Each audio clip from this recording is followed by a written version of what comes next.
Assalamualaikum warahmatullahi wabarakatuh. Berjumpa lagi dengan saya GMC GM Channel. Yang saya hormati sahabat subscriber dimanapun Anda berada. Pada malam yang berbahagia ini, saya akan mencoba kembali untuk menjawab WA dari, ini tidak dibuat namanya, tentang Anasir. Oh ya. Wah, ini sepertinya masuk kepada pengetahuan tentang tasawuf ini ya. Ya. Kalau ditinjau dari kaji dirinya,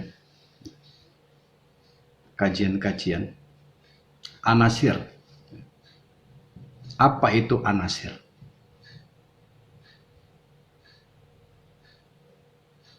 Ini terdiri dari dua suku kata, ana dan sir.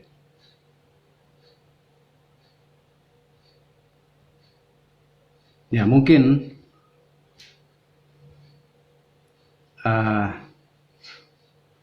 saya akan menerangkan sedikit tentang apa yang saya pahami dari Anasir tersebut. Jadi lebih dan kurangnya nanti saya juga mohon maaf, sebab saya bukanlah seorang ulama, saya juga bukan seorang kiai. Saya hanya dapat menerangkan secara gamblang apa yang saya pahami tentang Anasir. Baik saudaraku, Ana itu dalam bahasa Arab itu berarti aku. Makna aku ini adalah aku yang diaku Tuhan. Aku. Lalu sir. Sir itu sifatnya rahasia. Menurut saya, sir itu adalah rahasia. Jadi Anasir itu adalah aku yang terrahasia. Untuk mengenal ini, ujung-ujungnya mengenal Tuhan ya. Ujung-ujungnya kita balik kepada zamannya Rasulullah. Dulu Rasulullah itu waktu beliau Nabi Shallallahu Alaihi Wasallam ingin mencari Allah, mencari Tuhan, mencari Allah Subhanahu Wa Taala. Allah itu menghampiri. Lalu Allah berkata, wahai Muhammad, kau ingin mencari aku, ingin mengenal aku, Allah, engkau kenalilah Tuhanmu. Lalu ketika waktu pun terus berlalu, Muhammad Nabi Shallallahu Alaihi Wasallam dia mulai mencari Tuhan. Di mana dia jumpai Tuhan. Lalu Tuhan itulah yang menghampiri beliau. Wahai Muhammad, engkau ingin mencari aku, kata Tuhan. Kenalilah dulu dirimu.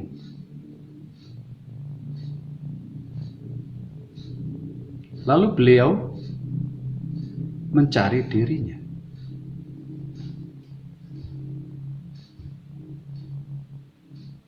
Seperti apa dulu Muhammad itu, Nabi kita ini mencari jati dirinya.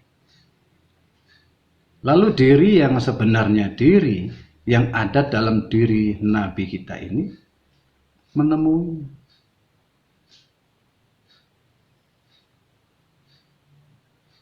Apakah kamu tidak mengenal dirimu? Di sini jangan salah tafsir. Sebetulnya pertanyaan ini cukup sulit, mudah tapi sulit ya. Karena pemahaman An-Nasyr ini itu ana itu aku. Lalu intinya begini. An-Nasyr itu terdiri daripada empat unsur elemen. Lalu Muhammad itu, Nabi kita ini, dijumpain oleh sosok yang namanya malaikat.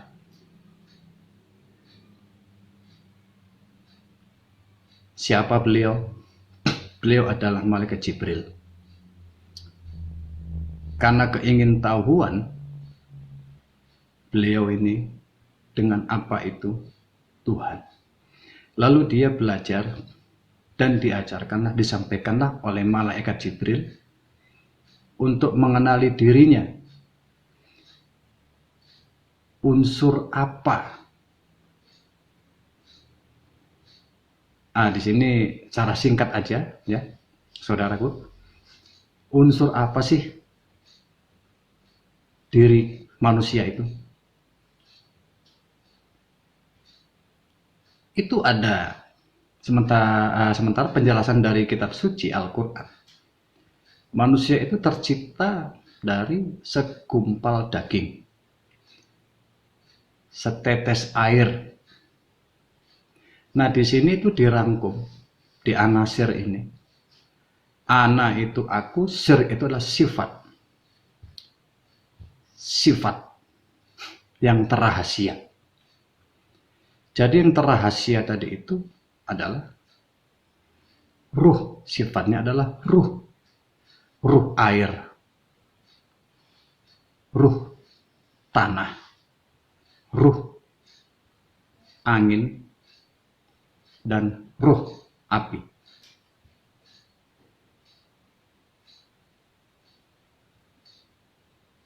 Seperti itu kira-kira.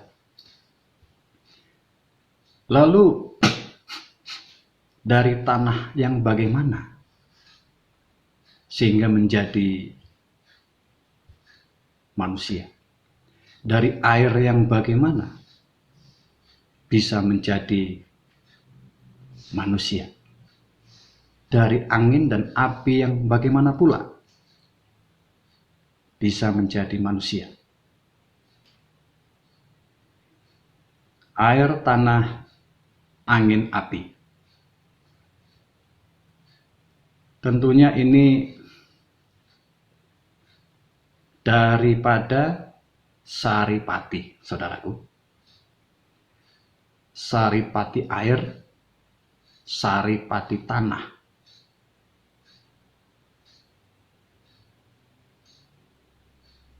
Nah, ini singkat ya. Saya tidak akan lama-lama. Dari unsur saripati air itu ialah air yang kita minum.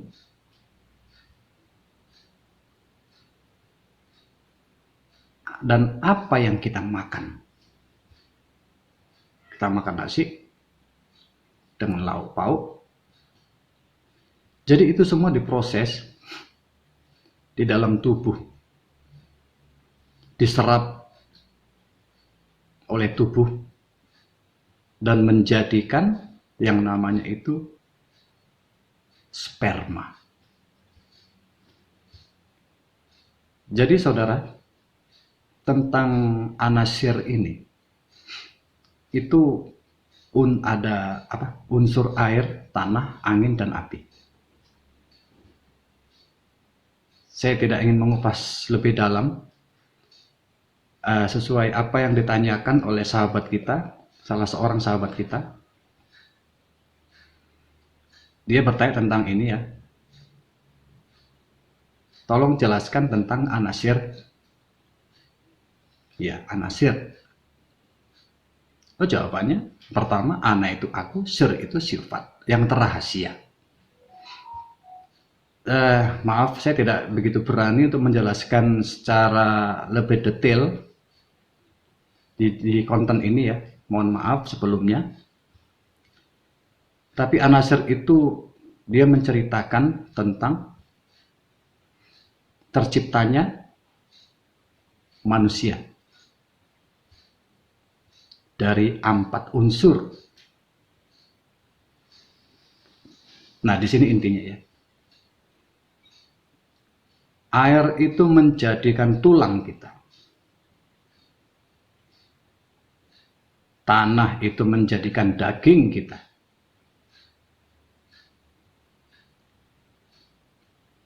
Api itu menjadikan darah kita. Dan angin itu menjadikan urat kita.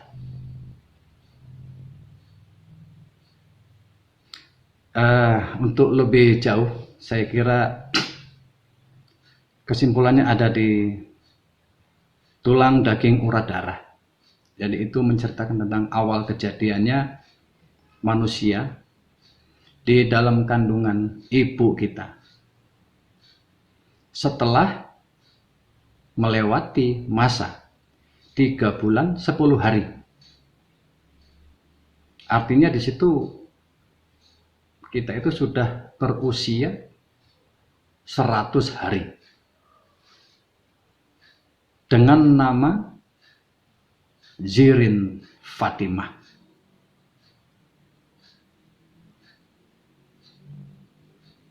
Dengan nama Zirin Fatimah. 3 bulan 10 hari. Disitulah perjanjian-perjanjian kita kepada Sang Pencipta. Baru dia meniupkan, memberikan sebahagian ruh kepada janin tersebut. Ruh yang suci. Jadi di sini kalau saya teruskan ini memang agak lebih panjang. Artinya roh itulah menjadi wakil buat kita. Wakil dari Allah. Makanya kadang orang selalu berkata, Tuhan itu ada dalam dirimu. Kalau kita jauh lebih memahami makna tersebut, bukan Tuhan itu dalam diri kita, tapi zat Allah itu yang ada dalam diri kita. Zat Allah, sifat Allah, itulah yang kita bawa dalam kehidupan kita sehari-hari.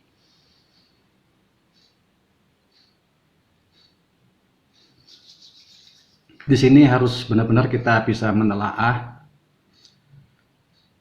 maksud dari pertanyaan sahabat kita ini.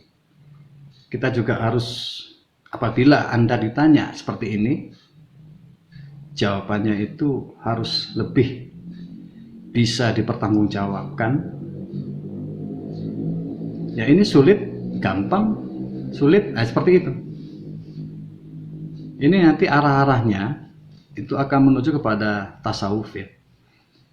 Sifat tasawuf, sifat 7, seperti itu. Nah, untuk itu mengenai anasir ini, itu anasir tubuh. Ya. anasir tubuh. Tubuh itu sama dengan jasad, raga kita. Seperti itu, sahabat.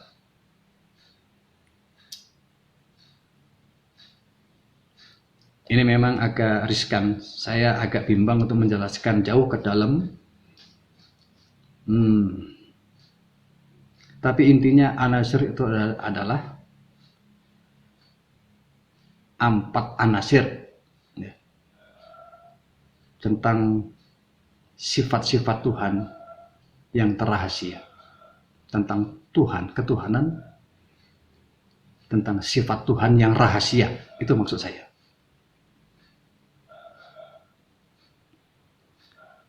Saya kira untuk penjelasan ini kepada saudaraku yang menanyakan ini, tolong di komen aja lah. Boleh kirim ke WA saya aja, ke nomor WA seperti yang Anda tanyakan. Saya tidak berani menyampaikannya di konten ini ya.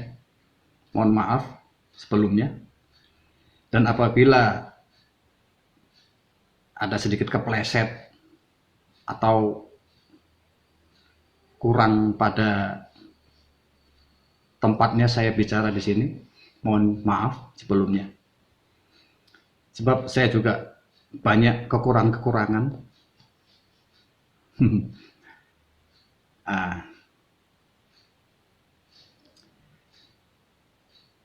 Jadi saya tutup dulu ya masalah anasir ini. Lalu ini semoga bisa dipahami. Terima kasih kepada saudaraku yang menanyakan tentang anasir. Itulah pandangan saya secara singkat. Jadi lebih kurang mohon dimaklumi. Terima kasih. Lalu ini ada pertanyaan dari hamba Allah.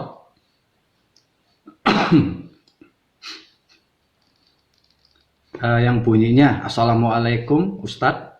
Wah, ini Ustadz. Tentang apa ini? Penarikan benda pusaka. Apakah ada efek samping pada tempat atau daerah yang bendanya diambil? Begitu. Di sini itu tergantung dari komunikasinya. Maksud saya di sini itu tergantung dari negonya. Sebab mereka juga makhluk Allah yang hidup. Kita itu istilahnya kalau mau cari aman ya, mau cari amannya itu kita untuk menarik benda-benda itu kita seperti orang tukar barang gitu. Sederhananya ya seperti itu, sederhananya. Sangat sederhana sekali. Saya memberikan ini kepada kalian karena saya menginginkan benda kalian buat saya. Jadi barter gitu. Seperti itu sebenarnya secara teori. Karena saya udah pernah mengalami itu.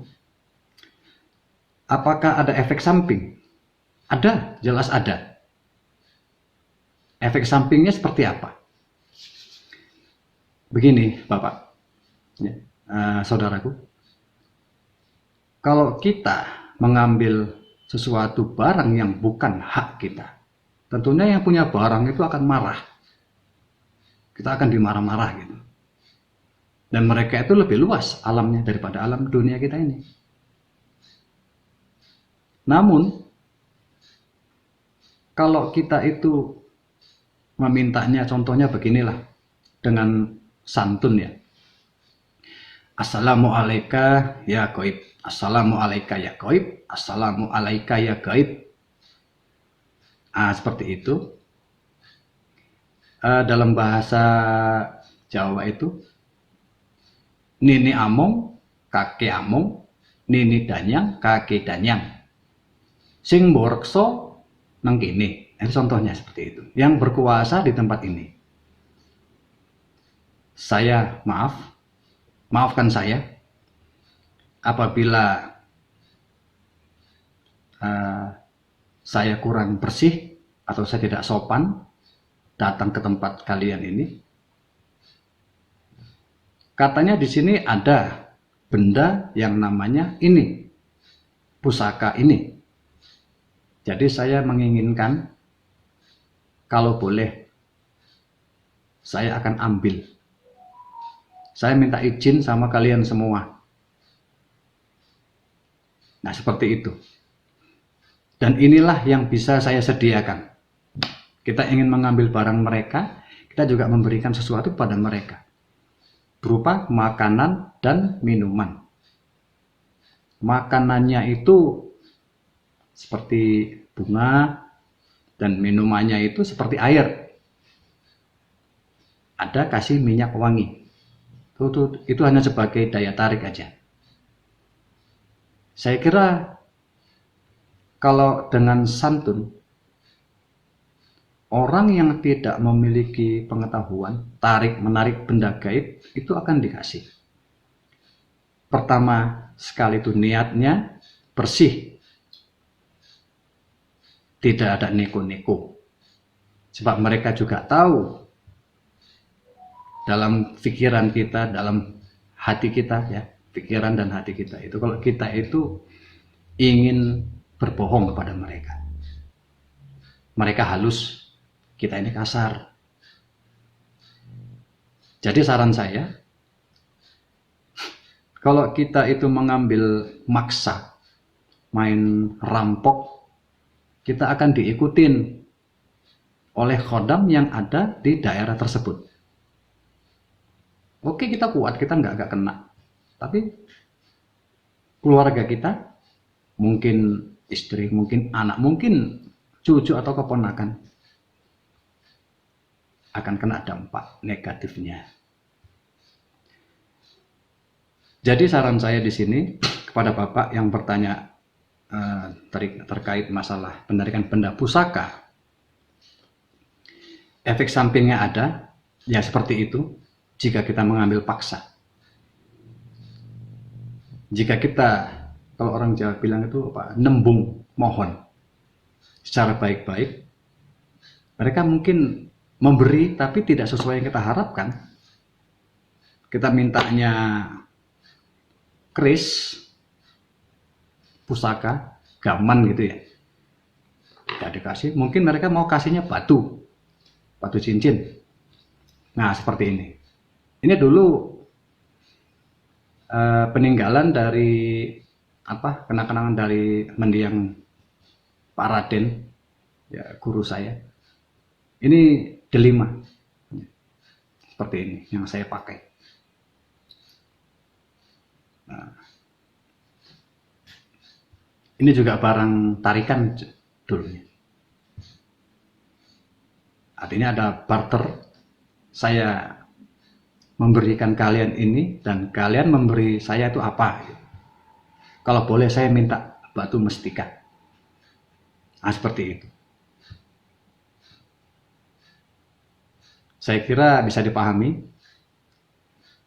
Masalah efek samping itu pasti ada. Nah, tapi ya tidak begitulah. Artinya sebelum kita memulai sesuatu di daerah yang wingit, daerah yang sakral, kita membuat suatu pagaran diri, pagar tubuh kita, agar terhindar dari hal-hal yang sakral yang ingin merasuk ke dalam jiwa kita, dalam tubuh kita. Saya kira demikian, saudaraku. Mudah-mudahan ini bermanfaat. Nah, sekali lagi mohon maaf atas segala kekurangannya, dan saya akhiri. Wassalamualaikum warahmatullahi wabarakatuh.